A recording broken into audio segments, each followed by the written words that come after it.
विवाह करी मो जीवन में सब बड़ भूल कर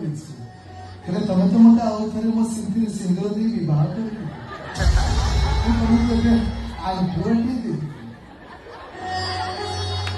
सन्यासी जीवन ही प्रकृत जीवन स्वामी स्त्री संपर्क में शांति नहीं अच्छी केवल क्रोध ईर्षा लोभ माया सब परक्रिया प्रीति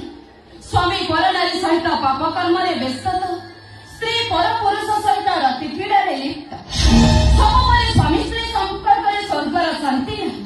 अच्छी केवल विष जो विष ही नर्क को नवा एकमात्र रास्ता